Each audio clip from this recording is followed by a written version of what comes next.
The government's line has always been, well, so long as it remains free at the point of use, why does it matter? I mean, you talked about who provides the services. Yes. You talked about the kind of the huge administration costs of running a competitive market. Yes. Is there, I mean, apart from that, which is obviously big, why does it matter who provides if it's a private company? What made the NHS was not simply that it was free at the point of use. I mean, you could argue that an insurance system is free at the point of use.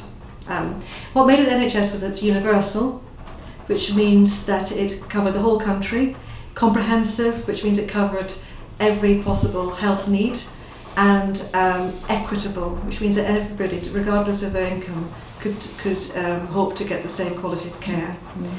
Now, those three principles are fundamentally undermined by a market-based system. As we talked about it earlier, the market-based system, not only will it undermine the provision of NHS services, but it also costs more, so that there's less money in the system to pay for services, so there'll be cuts and closures and restrictions and rationing.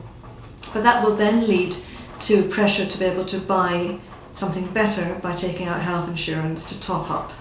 It will lead to a two-tier system where you've got a basic health service for people who are on low income, very basic, and then anything half decent you have to pay for.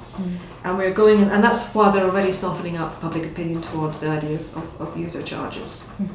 So it will affect people. A privatised system will never be as equitable. It's never going to be just as good for a poor person as it is for a rich person.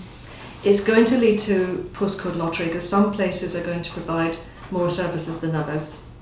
So it will no longer be universal. And they're going to decide that certain services will not even be provided at all, and that means it will no longer be comprehensive. So the fundamental principles of NHS will be undermined. And it will no longer be free at the point of use. Eventually, some bits will be free, but other bits you're going to have to pay for.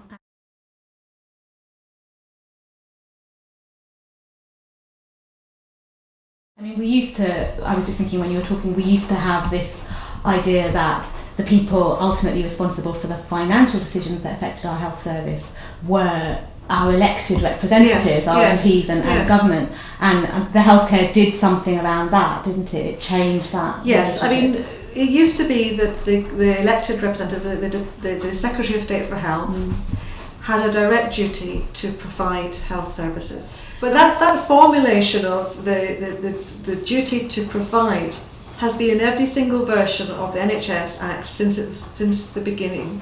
So even when they've rewritten bits, they've always kept that in. And that's because it's a very direct responsibility. The health service must be provided by the state, must be provided by the government. Okay, they devolve the provision to people who actually hopefully know what they're doing, but that direct responsibility that there should be a health service which is universal, which is comprehensive, which is high quality, which is accessible, that is the duty to the government. That's all changed. With the Health and Social Care Act, it's changed to the Secretary of State for Health only has a duty to promote the provision of a comprehensive health service, and they've taken it one step away from his direct responsibility. Now in real life, I think actually people will continue to hold the government to account and responsible for their health services. But you can see how keen the government was to actually devolve themselves of or divest themselves of that direct responsibility. And that's because they want to change it from being a state-provided organisation to one that is just a market of competing providers, where all that the state does is regulate it and just check that no extreme things go wrong. But apart from that, let it get on and do things itself and let the market decide.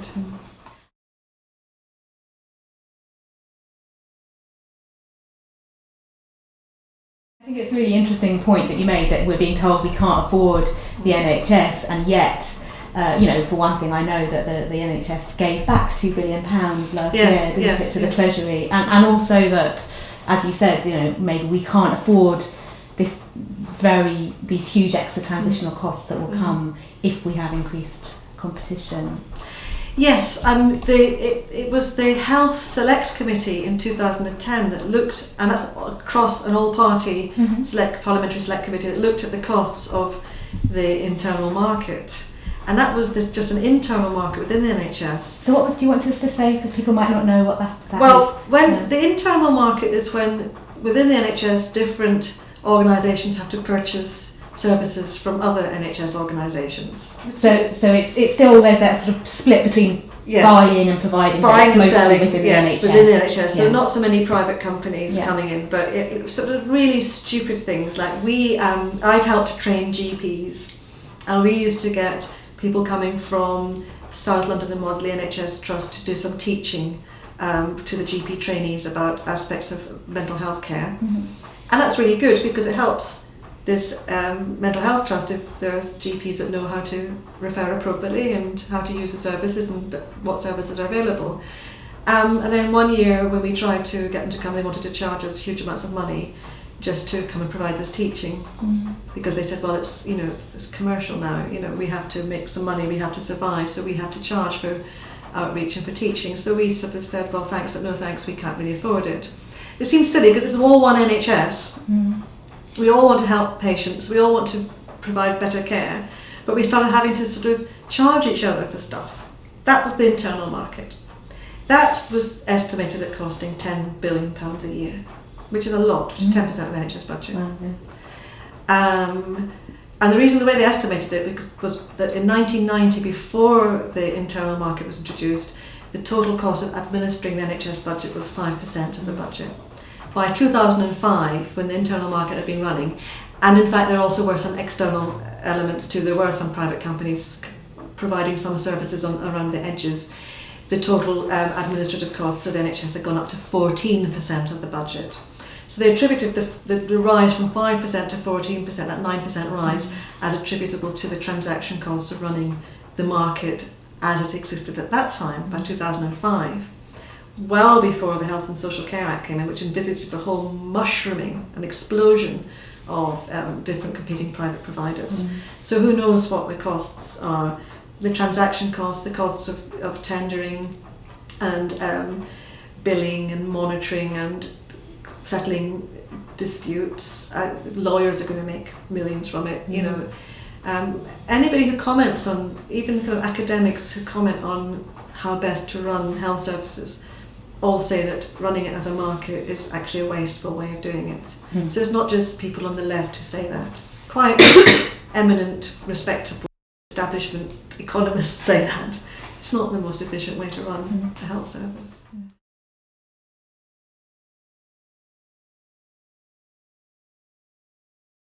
Do you think there's an issue as well about kind of how we know transparency and accountability? Yes, that is very important. I'm not saying the NHS is perfect in terms of transparency and accountability. It could be a lot better, and I think hopefully that things will get better. But there's even less transparency and accountability with the private sector. For example, all of these contracts that they're going to be signing are subject to commercial confidentiality. Which means that even if you don't think that a provider is providing good service, you can't actually say, well, can I just see the contract and see what they signed up to provide and see if they're actually doing what they said they were going to do. And I'd really like to know how much they're charging for all this. You can't ask any of those questions because that's commercially confidential. They're not subject to Freedom of Information Act requests either. Again, FOI is a great democratic tool, and I think it's a real pity that we're not going to be able to use that with private companies. And they're not allowed to hold, they're not required to hold things like board meetings in public. So even, with the NHS, the things like NHS trusts and foundation trusts, they have to hold public meetings and make their papers and their minutes accessible to the public. Not that most people don't want to spend hours reading those things, but it's there if you want to find out. But none of that is required for private companies. I saw something myself recently, which was when some services in my part of the world had been outsourced, the minister was asked in Parliament about staffing numbers working for these hospitals, and because they had left the NHS, were independent entities, he said he could not give the figures on staff numbers because it was commercially confidential. Yes. It was quite shocking. It is shocking, and I wonder if that also applies to foundation trusts, because foundation trust hospitals are meant to be independent organisations too. They're meant to be independent businesses. They don't make a profit, but in every other way they're supposed to operate like independent businesses. And therefore I'm wondering how much one can find out about them. But certainly things that are not even foundation trusts, things that are just purely provided by private companies, I don't think you're going to get any information. I think private companies are accountable to their shareholders, aren't Yes. they, in a very different way. I mean, I think, just as an aside really, one of the things about freedom of information, I know there has been some talk of extending that duty to private providers. Really? Yes, apparently, but at the same time, the commercial confidentiality exemption will still apply. It will still apply, so you will still not be able to get any information out about it.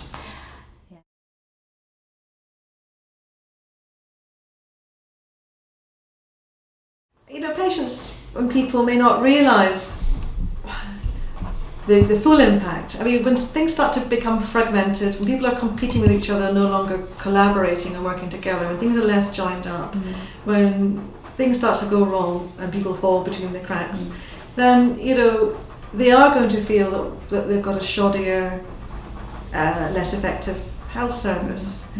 The other issue I haven't really mentioned is that private companies, and not because people are evil who run them, they're probably very nice people, but they're obliged to make profit.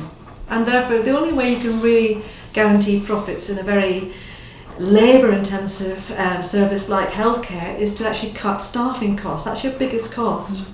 So if you want to make profit and cut your costs, you have to cut the staffing levels and the staffing skill mix and replace more skilled staff with less skilled staff. We've seen that kind of pressure already in the private sector with places like Winterbourne View and some of those care homes, where part of the problem was that the poor quality of staff and low staffing levels. We also saw that actually in mid-staffs, which although it's an NHS foundation trust, it was trying to meet really stringent financial targets in order to balance the books. It had to make savings of £10 million, and that meant that they led them to cut the staffing levels. Now, where you see staffing levels being cut, you start to see quality and standards being eroded. And that's what I fear most, is that with companies running health services who are primarily out to make profit, they will gradually start to undermine the quality of the care that people get.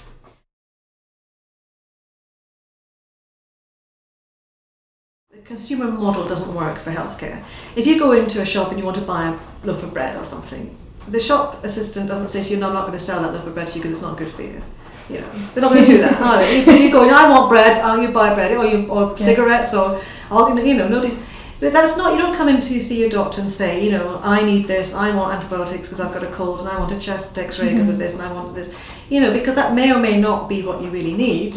And part of the relationship is actually to talk to a professional about what is the most useful thing, and we certainly shouldn't be dishing out antibiotics all the time or sending people for x-rays when they don't need them. Now, at the moment, if I have that conversation with the patient, they can trust I'm making a really a sound professional judgment. They may not agree with me and they may want to go and get another opinion, but on the whole they think I'm saying it because it's in their interest. If I start saying, "No, I don't think you need this, that and the other," and they think, "Well, hang on a second, you're just trying to save money. You know, is this because you're rationing? Why can't I get these things?" And it starts to undermine their confidence that I'm just making a professional clinical judgment in their best interests. That's already creeping in. I've already had patients challenging me when I advised that I didn't think a particular course of action was appropriate, that it might just be because we're trying to save money. That's really undermining, because the whole thing is based on trust. You really have to trust your doctor. Hopefully the doctor merits that trust, I'm not saying, but you know, we really must be able to have that kind of conversation in that context. And it's a professional relationship rather than a commercial relationship. You're also going to maybe find rationing of care, actual aspects of care that are no longer going to be provided, because CCGs are going to be coming under pressure to stay within budget. At the moment, there are certain things that the NHS won't fund, and people may well agree that that's correct. So things like cosmetic surgery, the NHS doesn't fund. And you know, I personally don't think that's a problem. But there is talk, and in fact in some areas they've stopped funding things that I think are useful for patients. So for example, knee and hip replacements, unless you're extremely disabled, are being restricted in some areas. That to me is a real false economy, as all the evidence is that the earlier you get a knee or a hip replaced, assuming that's what you need done. Yeah. The more quality of life you have for longer. So it's a very cost-effective way of improving people's quality of life. So to wait till they're really crippled and have been living in agonising pain for several years before you'll operate, to me is, well, it's just not providing a decent service for people. Similarly, I've heard that in future you may not be able to get both your cataracts removed, you may only be able to get one removed. Because you can still, if you have one removed, you can see quite well. You see enough to stop yourself bumping into things. So it's good enough. And you can no longer have the luxury of having both cataracts removed and having much better eyesight. So that's rationing. The other thing is that it may well be that you're still entitled to services, but you're going to have to wait much, much longer for them because services are being shrunk. So the waiting list will go up, and I think that I've heard of that happening already. The other thing is if hospitals close and merge and become super hospitals, more centralised, people will have much further to travel. Now that's, again, fine if you're a relatively fit, relatively young person who's just going for a one-off procedure. You might not mind travelling, say, from South London up to North London and back. But for most people who are sick in the NHS, they're older people. Travelling is hard for them. Relatives travelling to visit them is hard. It's also expensive, the cost of transport. It's also less likely that you will know the doctors that are treating you in the hospital. It's unlikely that your GP will know those doctors or any of the team that will treat you. And it means that it will break down some of the local relationships which grow up around a local hospital, which is actually good for patients. And that's quite subtle. I'm not saying that patients will really notice that fragmentation of those sort of very important joined up aspects of care. But it is important. It's important that when you get discharged from hospital that local social services know who you are, and the nurse in the ward can contact the local social worker to make sure that your discharge goes according to plan and you've got care in place, and the GP knows, and if things don't work, somebody knows who to phone up and complain to even, but everybody knows. When that starts to fragment, I think patients will start to find lot less joined up care. So these are the sort of main things. You also may move to a point where you actually start to have to pay for some stuff. We've been hearing about this in the last few days, haven't we? Yes. Yeah. Now this is so interesting because part of our when we campaigned against the Health and Social Care Act, we kept warning about this. We said this is softening up the public towards bringing in payments, either direct payments or insurance top-ups. And we were repeatedly told, we were scaremongering, that this was ridiculous, that there's no way that payments will ever be considered. And even people like Cameron kept saying it's still the NHS as long as it's still free at the point of use. Now, in the last couple of days, we've been hearing the King's Fund, which is a so-called independent think tank, but actually has been taken over by McKinsey's, or not taken over, but a large block of McKinsey's have moved into senior positions in the King's Fund, so I no longer consider it to be in any way independent. Had a 2-day seminar where they kind of had people in and they kept saying to them, would you consider paying for healthcare, or do you think there are any circumstances under which healthcare should be paid for? And they kept saying, no, we don't. And eventually they were kind of badgered enough to say, well, okay, maybe in 1 or 2 circumstances we may be willing to pay for something. And that was then used throughout the media as saying that the population are now open to the possibility of paying. We've also had I think he's the chair of NHS England, Malcolm Grant, or he's a senior person, he's a chair. He's also said, been talking, sort of flying this sort of kite, saying he doesn't agree with it, but future governments are going to have to think about bringing in charges. So it's only a matter of time before that happens. We're being softened up for that.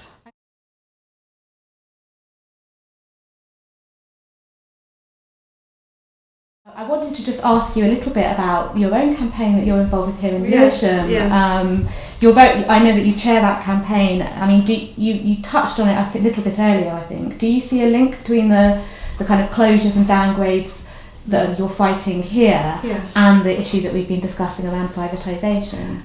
I do.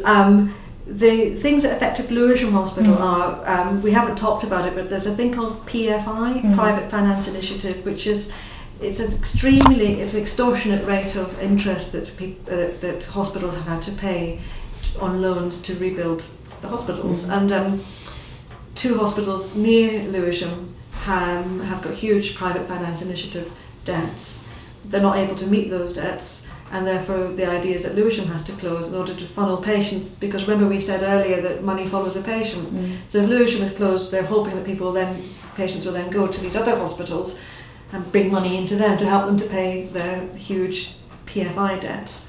So this is quite a clear example of very bad government policy actually impacting on a local hospital. Now the PFI contract was signed under the Labour government, and Jeremy Hunt, the current Secretary of State, likes to try to blame the Labour Party for that. But the coalition government is still signing PFI contracts right, left and centre. There's loads of them being signed. So they haven't learned the lesson that PFI is dangerous and damaging and just drains money out of the health economy. So that's one thing.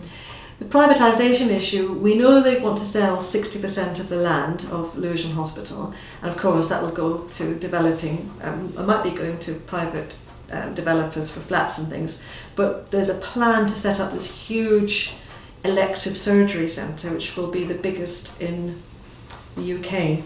So that's your hip operations and these sorts yes, of things? Yeah. And it says even in the plans actually hint very strongly that this could be being provided by the private sector. Oh really? So there's a plan there to bring in private companies to run services in Lewisham Hospital. So in other words, you close down existing NHS provision Yes. and then open something new, Yes. but it's not NHS. Yes, it's not. It may not be NHS, or maybe partnership, Yeah. or something. It's always under the NHS logo, isn't yeah, it? it'll always be under the logo, so So you we won't don't know. You won't know the difference. Yeah. And then of course you've got the cuts, the 20 billion cuts that you mentioned, Mm. on top of the other money they've taken out of the NHS, the 2 billion a year that they've not spent, and they've just taken it back to Treasury. Mm. Which is, as I said, in addition to the 20 billion cuts, and means that the hospital is struggling to survive financially. So Lewisham Hospital, its income is reducing, and it's still being expected to provide the same services. So there's pressure on hospitals like Lewisham to close or to merge, or there's things that it's not being properly funded to carry on providing good quality services. Many of the hospitals in the country that are considered to be in financial difficulties or on the verge of bankruptcy are not bad hospitals. It's not that they're clinically bad. Many of them are good hospitals clinically. It's just that the way that they're funded is not sufficient to allow them to provide the services they need to provide. And that's, I think, something that could end up being this case at Lewisham. Even if we win in Lewisham, we're still going to have to fight that hospitals are adequately funded as well.